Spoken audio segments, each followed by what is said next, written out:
Hi, എല്ലാവർക്കും നമസ്കാരം.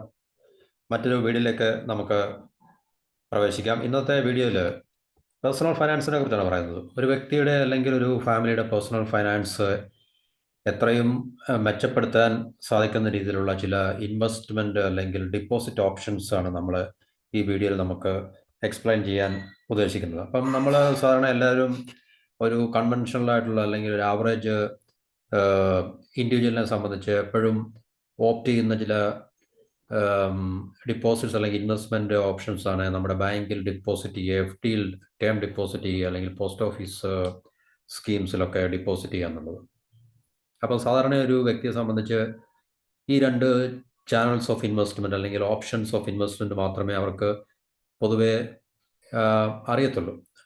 അപ്പം മറ്റ് പല ഇൻവെസ്റ്റ്മെൻറ്റ് ഓപ്ഷൻസ് ഉണ്ടെങ്കിൽ തന്നെയും ഒരു സാധാരണ വ്യക്തിക്ക് കൂടുതൽ റിസ്ക് എടുക്കാൻ താല്പര്യമില്ലാത്തത് കൊണ്ട് അവർ ആ മേഖലകൾ കൂടുതൽ ചൂസ് ചെയ്യാതിരിക്കുകയൊക്കെ തന്നെ ചെയ്യാറുണ്ട്. സാധാരണ ഇപ്പോൾ നമ്മൾ സ്റ്റോക്ക് മാർക്കറ്റ്, മ്യൂച്വൽ ഫണ്ട്സ്, അല്ലെങ്കിൽ investment in gold, real estate investment, അപ്പോൾ ഇതുപോലുള്ള ഒട്ടനവധി ഇൻവെസ്റ്റ്മെൻറ്റ് ഓപ്ഷൻസ് ഒക്കെ നമ്മുടെ ഫിനാൻഷ്യൽ മാർക്കറ്റിൽ അല്ലെങ്കിൽ മണി മാർക്കറ്റിൽ ലഭ്യമാണെങ്കിൽ തന്നെ ഈ ഒരു സാധാരണ വ്യക്തി, ആവറേജ് ഇൻഡിവിജ്വൽ, കോമൺ പീപ്പിൾ എന്ന് പറയുന്നത് കൂടുതലും ഈ ഡിപ്പെൻഡ് ചെയ്യുന്ന ഏറ്റവും രണ്ട് രീതികളാണ്. ഒന്ന് ബാങ്കിലെ എഫ് ഡിയും അല്ലെങ്കിൽ പോസ്റ്റ് ഓഫീസ് സേവിങ്സ് സ്കീമുകളെന്നാണ് പറയുന്നത്.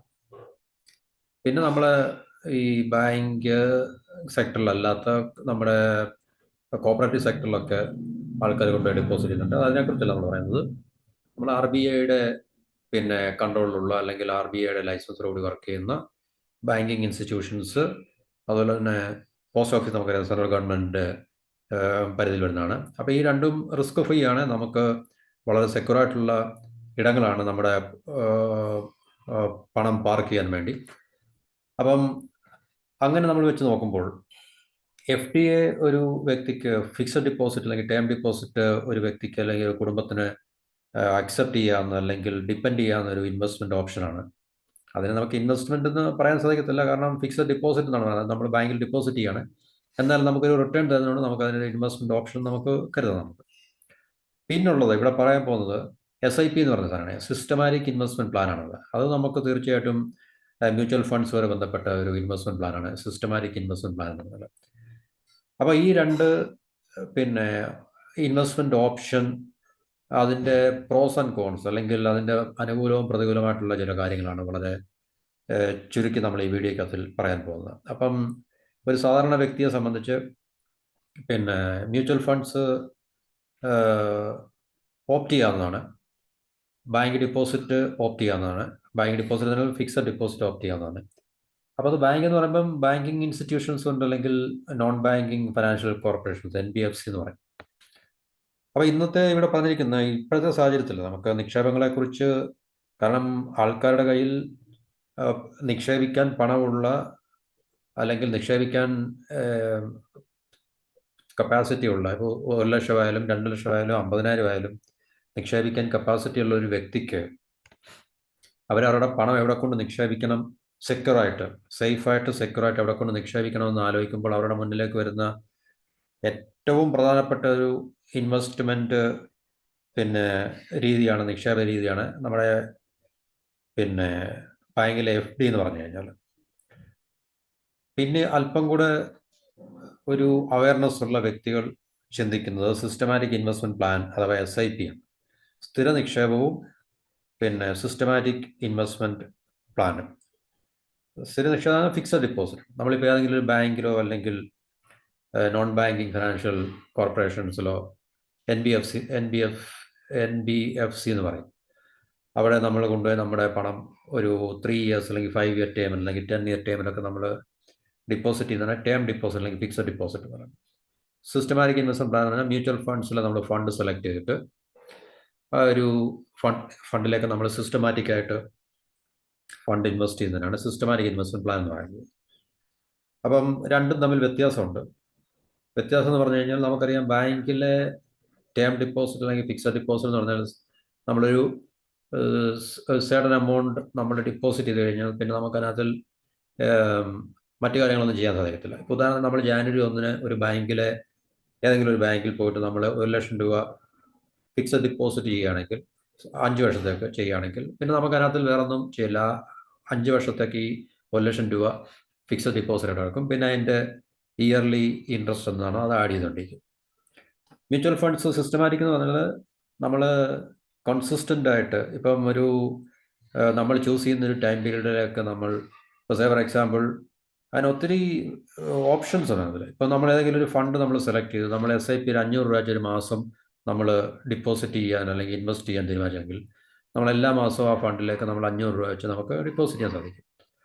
അപ്പോൾ അത് വിപണിയുടെ വളർച്ച, നമ്മുടെ മണി മാർക്കറ്റിൻ്റെ വളർച്ചയ്ക്കനുസരിച്ചും അതുപോലെ തന്നെ കോമ്പൗണ്ടിങ് എന്ന് പറയുന്നൊരു പ്രോസസ്സുണ്ട്. ആ കോമ്പൗണ്ടിങ് എന്ന് പറയുന്നൊരു പ്രോസസ്സ് നമുക്ക് പ്രയോജനപ്പെടുത്തി നമുക്ക് മ്യൂച്വൽ ഫണ്ടുകളിലെ ഈ പതിവ് നിക്ഷേപം എന്നാണ് പറയുന്നത്.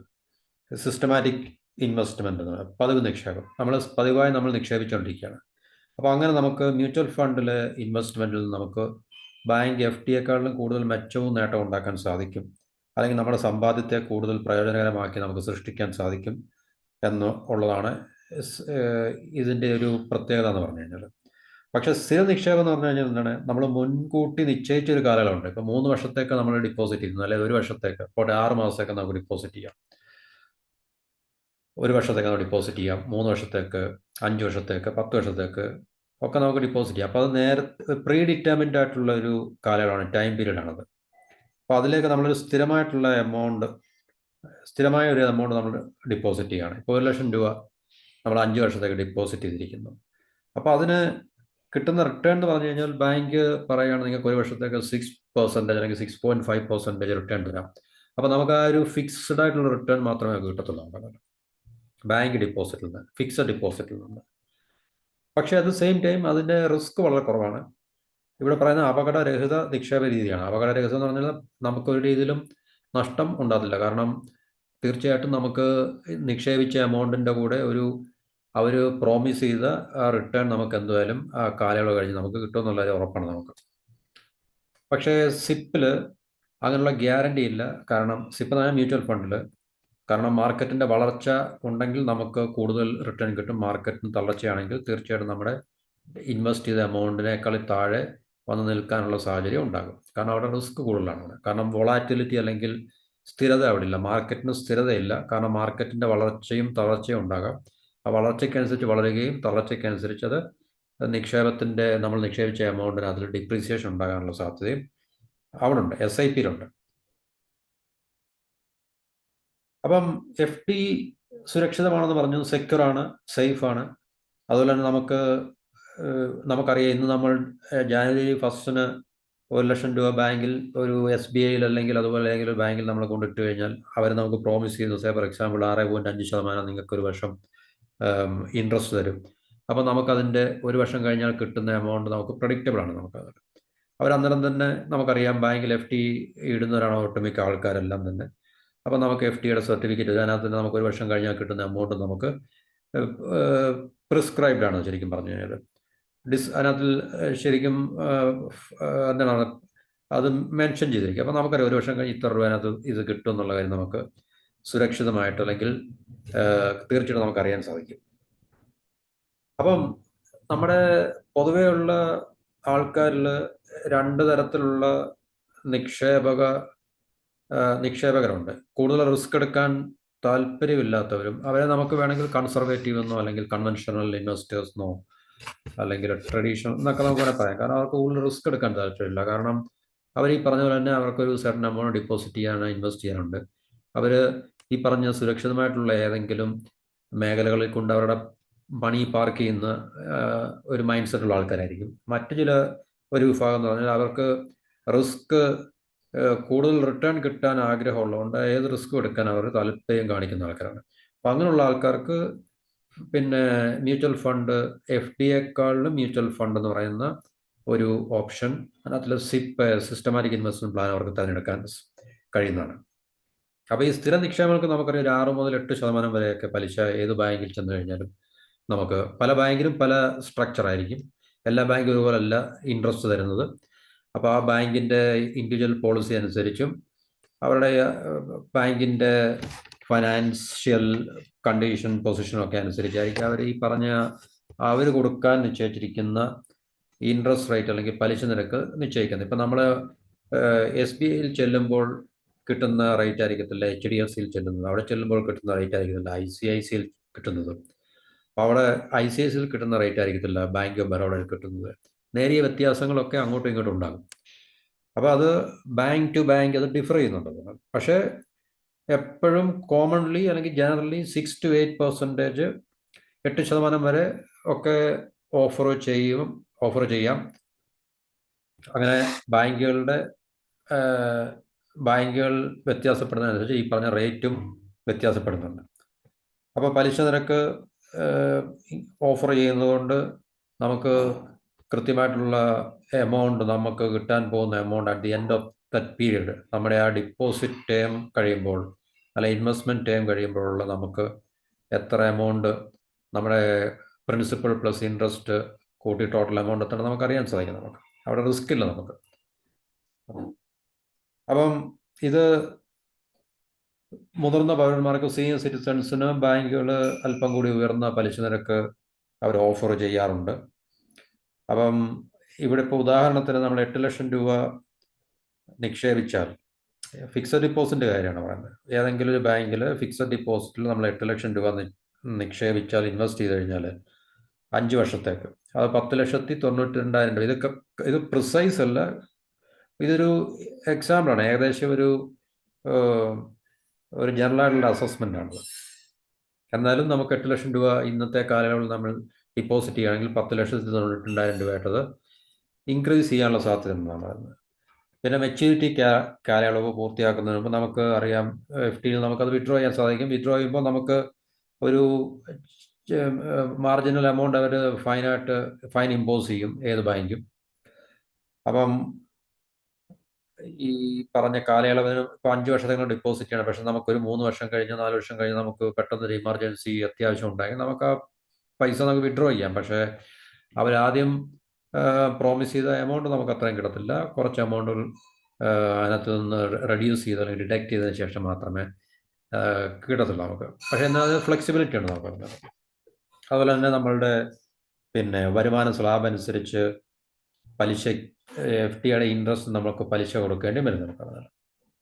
അപ്പോൾ ഇതാണ് FDയുടെ ഒരു ക്യാരക്ടറിസ്റ്റിക്സ് അല്ലെങ്കിൽ പ്രത്യേകത എന്ന് പറഞ്ഞു കഴിഞ്ഞാൽ. റിസ്ക് ഫ്രീ ആണ്, പിന്നെ നമ്മുടെ പൈസ സേഫാണ്, സെക്യൂറാണ്, നമുക്ക് കിട്ടാൻ പോകുന്ന എമൗണ്ടിനെ കുറിച്ച് നമുക്ക് പ്രഡിക്റ്റബിലിറ്റി ഉണ്ട്. നമുക്ക് നിക്ഷേപ കാലയളവ് തീരുന്നതിന് മുമ്പ് നമുക്ക് അതിനെ വിഡ്രോ ചെയ്യാൻ സാധിക്കും. But based on certain finds, bank അവരുടേതായിട്ടുള്ള ചില പിഴ ഈടാക്കും. എന്നാലും നമുക്ക് വലിയ നഷ്ടങ്ങളൊന്നും ഉണ്ടാകത്തില്ല.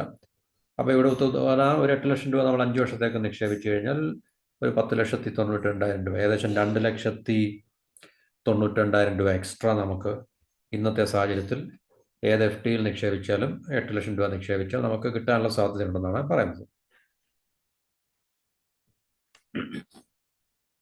പിന്നെ നമ്മുടെ ഈ SIPയെ കുറിച്ച് പറയുമ്പോൾ, അതായത് സിസ്റ്റമാറ്റിക് ഇൻവെസ്റ്റ്മെൻറ്റ് പ്ലാനും മ്യൂച്വൽ ഫണ്ടുമായിട്ട് ബന്ധപ്പെട്ട സിസ്റ്റമാറ്റിക് ഇൻവെസ്റ്റ്മെൻറ്റ് പ്ലാൻ അല്ലെങ്കിൽ പതിവ് നിക്ഷേപം, പതിവായിട്ട് നമ്മൾ ഒരു റിക്കറിങ് ഡിപ്പോസിറ്റുകളാണ് ശരിക്കും പറഞ്ഞു കഴിഞ്ഞാൽ. അപ്പോൾ അത് മാർക്കറ്റ് ലിങ്ക്ഡ് റിട്ടേണുകളിൽ നിന്നും, അതുപോലെ കോമ്പൗണ്ടിങ് എന്ന് പറഞ്ഞൊരു വലിയൊരു ഫാക്ടറുണ്ട്. ഈ 2 കാര്യങ്ങൾ കണക്കിലെടുക്കുമ്പോൾ അതിനകത്ത് കൂടുതൽ മികച്ച റിട്ടേൺ അല്ലെങ്കിൽ നമുക്ക് നേട്ടം ഉണ്ടാക്കാനുള്ള സാധ്യത ഈ മ്യൂച്വൽ ഫണ്ടിലെ SIPയിലുണ്ട്. അപ്പോൾ നേരത്തെ പറഞ്ഞ് റിസ്ക് എടുക്കാൻ താല്പര്യമുള്ളവർക്ക് തീർച്ചയായിട്ടും ഓപ്റ്റ് ചെയ്യാൻ പറ്റുന്ന ഒരു ഇൻവെസ്റ്റ്മെൻറ്റ് മെത്തേഡാണ് SIP എന്ന് പറയുന്നത്, സിസ്റ്റമാറ്റിക് ഇൻവെസ്റ്റ്മെൻറ്റ് പ്ലാനാണ്. അത് വളരെ പോപ്പുലറാണ്, വളരെ അധികം നമ്മുടെ ഇന്ത്യയിൽ ഒട്ടുമിക്ക ഇൻവെസ്റ്റേഴ്സും അല്ലെങ്കിൽ മണി മാർക്കറ്റിൽ ഇൻവെസ്റ്റ് ചെയ്യാൻ ആഗ്രഹിക്കുന്നവരും SIPൻ്റെ വളർച്ച വളരെ കൂടുതലാണെന്ന്, അതിനെ ഓപ്റ്റ് ചെയ്യുന്ന ആൾക്കാരുടെ എണ്ണം വർദ്ധിച്ചുകൊണ്ടിരിക്കുകയാണ്. എസ്പെഷ്യലി കേരളത്തിലൊക്കെ അതിൻ്റെ എണ്ണം വളരെ വർദ്ധിച്ചുകൊണ്ടിരിക്കുകയാണ്.